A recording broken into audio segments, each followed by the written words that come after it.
ഈശോമിശിഹായ്ക്ക് സ്തുതിയായിരിക്കട്ടെ. യേശുവിൽ ഏറ്റവും സ്നേഹമുള്ള സഹോദരി സഹോദരന്മാരെ, സഭയിൽ പ്രധാനമായിട്ടും 3 ജനന തിരുനാളുകളാണ് നമ്മൾ ആഘോഷിക്കുക. ഒന്ന്, യേശുക്രിസ്തുവിൻ്റെ ജനനം ഡിസംബർ 25. രണ്ടാമത്തേത്, യേശുവിന് വഴിയൊരുക്കുവാനായിട്ട് വന്ന സ്നാപക യോഹന്നാൻ്റെ ജനന തിരുനാൾ ജൂൺ 24. മൂന്നാമത്തെ തിരുനാളാണ് പരിശുദ്ധ അമ്മയുടെ ജനന തിരുനാൾ സെപ്റ്റംബർ 8. ഇന്ന് നമ്മൾ പരിശുദ്ധ അമ്മയുടെ ജനന തിരുനാൾ ആഘോഷിക്കുന്ന സുദിനമാണ്. ഇന്ന് നമ്മൾ വായിച്ചു കേട്ട സുവിശേഷം വിശുദ്ധ മത്തായിയുടെ സുവിശേഷം 1-ാം അധ്യായം 1 മുതൽ 14 വരെയുള്ള തിരുവചനങ്ങളാണ്. വായിച്ചു കേൾക്കാൻ അത്ര സുഖകരമായ അല്ലെങ്കിൽ അത്ര നമുക്ക് താല്പര്യം ഉണ്ടാക്കുന്ന ഒരു വായനയല്ല. നമ്മളെ ഒരുപാട് ബോറടിപ്പിക്കുന്ന ഒരു വായനയാണ്. അവന് ഒരാൾ ജന്മം നൽകി, അവന് വേറൊരാൾ ജന്മം നൽകി, അങ്ങനെ സൃഷ്ടിയുടെ ഒരു വംശാവലിയാണ് അതിൽ എഴുതിയിരിക്കുന്നത്. വിശുദ്ധ മത്തായിയുടെ ഒരു പ്രത്യേകത, വിശുദ്ധ മത്തായിക്ക് സുവിശേഷം എന്ന് പറയുന്നത് ഒരു ഗ്രന്ഥമാണ്.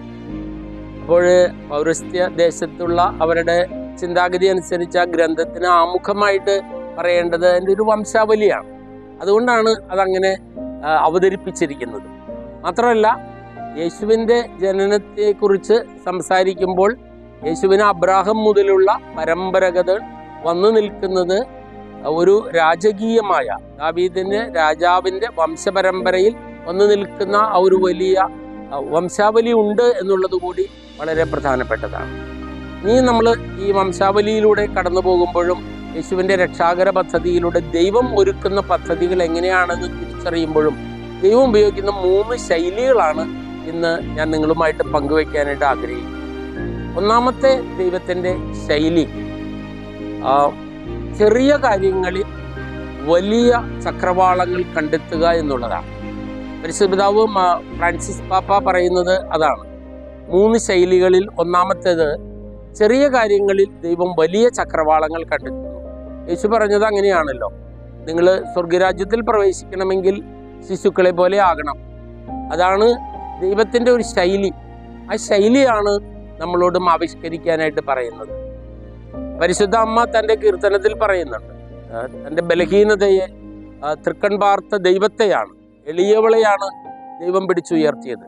അഹങ്കാരികളെയും അല്ലെങ്കിൽ തന്നിഷ്ടക്കാരെയും ഒക്കെ തകർത്തെറിയുന്ന ദൈവത്തെയാണ് നമുക്ക് കാണാനായിട്ട് കഴിയുക. രണ്ടാമത്തെ ഒരു വലിയ ശൈലി ദൈവം ഉപയോഗിക്കുന്നത് നമ്മോട് കൂടെ യാത്ര ചെയ്യുന്ന ഒരു ദൈവമാണ്. ചരിത്രത്തിൽ നമ്മോട് കൂടെ യാത്ര ചെയ്യുന്ന ദൈവം. നമ്മൾ പഴയ നിയമത്തിലേക്ക് കണ്ണോടിച്ച് നോക്കിയാൽ ഇസ്രായേൽ ജനത്തിൻ്റെ കൂടെ യാത്ര ചെയ്യുന്ന ദൈവത്തെയാണ് നമ്മൾ കണ്ടെത്തുന്നത്. ദൈവം അങ്ങ് അകലെ എവിടെയെങ്കിലും ഇരിക്കുകയല്ല ചെയ്യുന്നത്. പുതിയ നിയമത്തിലേക്ക് വരുന്നത് ഇപ്പോഴും അങ്ങനെ തന്നെയാണ്. ദൈവം മനുഷ്യരുടെ കൂടെ യാത്ര ചെയ്യുക ചെയ്യുന്നത്. ഈ വംശാവലി നമ്മളൊന്ന് പരിശോധിച്ച് നോക്കിയാൽ നമുക്ക് കാണാൻ കഴിയും, അബ്രാഹം മുതൽ ദൈവം ഇങ്ങനെ യാത്ര ചെയ്യുക. ഇനി യാത്ര ചെയ്യുന്നവരുടെ കൂടെ ആരൊക്കെ ഉള്ള ദൈവത്തിൻ്റെ കൂടെ? ദൈവത്തിൻ്റെ കൂടെ ഉള്ളവരൊന്നും എല്ലാവരും പരിശുദ്ധരും വിശുദ്ധരും ഒന്നും അല്ല. അതിൽ പാപികളുണ്ട്, ദുഷ്ടരുമുണ്ട്, നല്ല ആളുകളുണ്ട്, എല്ലാവരും ഉണ്ട്. അപ്പം എല്ലാവരുടെയും കൂടെ യാത്ര ചെയ്യുന്ന ദൈവമാണ്. നമ്മുടെ കൂടെയും ദൈവം യാത്ര ചെയ്യുകയാണ്. നമ്മളിൽ ഒരുപാട് പേരും പാപികളും നമ്മളിൽ ഒരുപാട് പേരും ബലഹീനരുമാണ്. എങ്കിലും എളിയവരുടെ കൂടെ, ബലഹീനരുടെ കൂടെ യാത്ര ചെയ്യുന്ന ദൈവത്തെയാണ് നമ്മൾ കണ്ടെത്തുക. നമുക്കും എളിയവരുടെ കൂടെ, ബലഹീനരുടെ കൂടെ നമുക്കും യാത്ര ചെയ്യാനായിട്ടുള്ള വലിയ കൃപ ലഭിക്കുന്നതിനായിട്ട് നമുക്കും പരിശ്രമിക്കാം. മൂന്നാമത്തെ ഒരു ശൈലി ദൈവം ഉപയോഗിക്കുന്നത് സ്വപ്നം കാണുന്ന ദൈവമാണ്. ദൈവം സ്വപ്നം കണ്ടതുകൊണ്ടാണ് ഇസ്രായേൽ ജനം ഈജിപ്തിൽ നിന്നും രക്ഷ പ്രാപിച്ചത്. അല്ലെങ്കിൽ മോശയും ജോഷുവും ഒന്നും സ്വപ്നം കണ്ടിട്ടല്ല. ദൈവം സ്വപ്നം കണ്ടു അവർ രക്ഷ പ്രാപിക്കണമെന്നുള്ളത്. പുതിയ നിയമത്തിലും അങ്ങനെ തന്നെയാണ്. ദൈവം സ്വപ്നം കണ്ടു പരിശുദ്ധ മറിയം അന്നായിൽ നിന്നും ജനിക്കുമ്പോൾ പാപരഹിതയായിട്ട്, നിഷ്കളങ്കയായിട്ട്, പരിശുദ്ധയായിട്ട് മറിയം ജനിക്കണമെന്നുള്ളത് ദൈവത്തിൻ്റെ സ്വപ്നമാണ്. പ്രിയമുള്ളവർ, ഇന്ന് ആ സ്വപ്നമല്ലേ സാക്ഷാത്കരിക്കപ്പെട്ട് നമ്മൾ ആഘോഷിക്കുന്നത്? പരിശുദ്ധ മറിയത്തിൻ്റെ ഈ ജനനം ദൈവത്തിൻ്റെ സ്വപ്ന സാക്ഷാത്കാരമാണ്.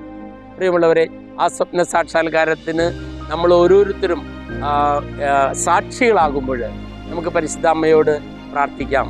അമ്മയെ, മാതാവേ, ദൈവത്തിൻ്റെ രക്ഷാകര പദ്ധതി അനുസരിച്ച് ചെറിയ കാര്യങ്ങളെ വലിയ കാര്യങ്ങളാക്കി വളർത്താനായിട്ട് കഴിയുന്ന, ചെറിയവരെ കൊണ്ട് വലിയ കാര്യങ്ങൾ ചെയ്യിക്കാൻ കഴിയുന്ന ആ വലിയ ശക്തി, അതുപോലെ തന്നെ എല്ലാവരുടെയും കൂടെ യാത്ര ചെയ്യുന്ന ഒരു യാത്രികൻ്റെ ചിന്തയും, മൂന്നാമതായിട്ട് ഞങ്ങളെക്കുറിച്ച് ദൈവത്തിനുള്ള ഓരോ സ്വപ്നവും സാക്ഷാത്കരിക്കപ്പെടുന്നതിന് വേണ്ടി പരിശുദ്ധ അമ്മേ, മാതാവേ, ഞങ്ങൾക്ക് വേണ്ടി മധ്യസ്ഥം വഹിച്ച് പ്രാർത്ഥിക്കണമേ എന്ന് നമുക്ക് ഓരോരുത്തർക്കും ഉള്ളുരുകി അമ്മയുടെ മധ്യസ്ഥം യാചിക്കാം.